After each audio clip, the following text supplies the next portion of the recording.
आज विधानसभेच्या दोन्ही सभागृहामध्ये महामहिम राज्यपाल जे अभिभाषण करणार आहेत त्यावर शिवसेना उद्धव बाळासाहेब ठाकरे या पक्षाच्या वतीने सर्व आमदारांनी बहिष्कार टाकलाय।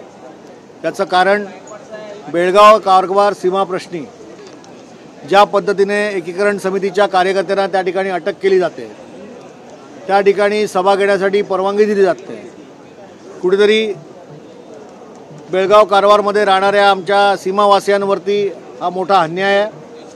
गेली अनेक वर्ष हा प्रश्न रेंगाळलेला आहे आणि याच्यामध्ये महाराष्ट्र सरकारने पुढाकार घेऊन हा प्रश्न सोडवावा म्हणून अनेक वेळा या सगळ्या गोष्टी राज्यपालाने आपल्या अभिभाषणामध्ये यापूर्वीच्या अनेक वेळा बोलून दाखवल्या, परंतु महाराष्ट्रातील या सीमेवरील मराठी बांधवांवरती अन्याय मात्र कमी झाला नाही आणि म्हणून याचा निषेध म्हणून आज ज्या पद्धतीने कर्नाटकी सरकार हे सीमावासियांवरती अन्याय करते, मराठी माणसाची गळचेपी करते आणि त्या ठिकाणी एकीकरण समितीला सभा घेण्यासाठी मज्जाव करते आणि 2 दिवस एकीकरण समितीच्या कार्यकर्त्यांना मराठी तिकडे असलेल्या आपल्या बांधवांना जे धरपकड सुरू केली आहे पोलिसांनी, त्याच्या निषेधार्थ आज राज्यपालाच्या अभिभाषणावरती शिवसेना उद्धव बाळासाहेब ठाकरे यांच्या पक्षाच्या सर्व आमदारांनी बहिष्कार टाकला आहे। त्यानंतर होणाऱ्या विधानसभेच्या सभागृहामध्ये रतन टाटा यांचा जो शोक प्रस्ताव आहे याच्यामध्ये मात्र आम्ही सर्वजण सहभागी होणार आहोत।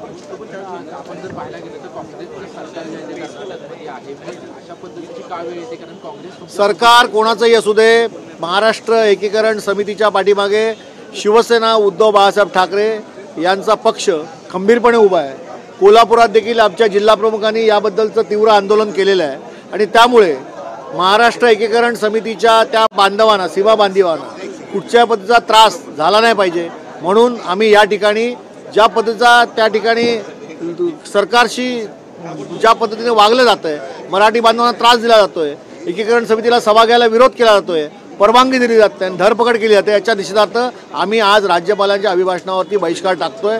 वर्षानुवर्ष होणाऱ्या अभिभाषणामध्ये राज्यपाल हा सीमा प्रश्न आम्ही सोडवू, न्यायालयीन प्रविष्ट आहे परंतु आम्ही सोडवू असं सांगतायत आणि या जनतेची फसवणूक करतायत, त्याच्या निषेधार्थ अभिभाषणावरती आम्ही बहिष्कार टाकतो आहोत।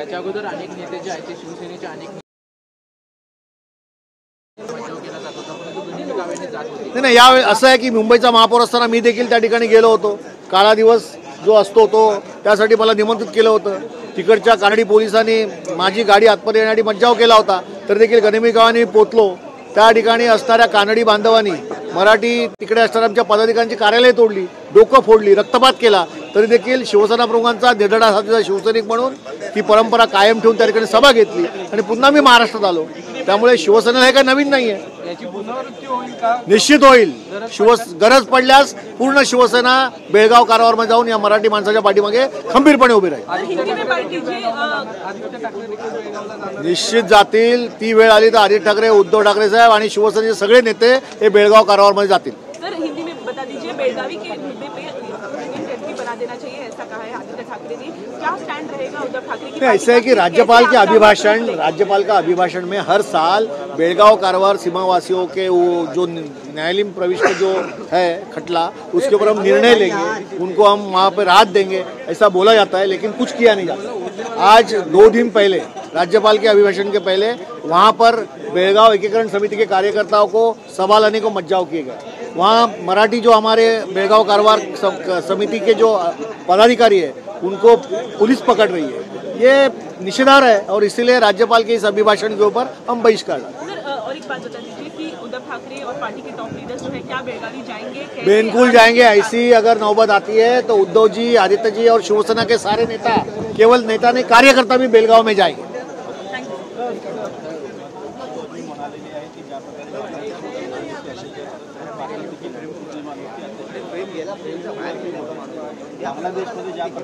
ते काय बोलले ते मी ऐकलं नाही, ते ऐकल्यानंतर मी बोललो।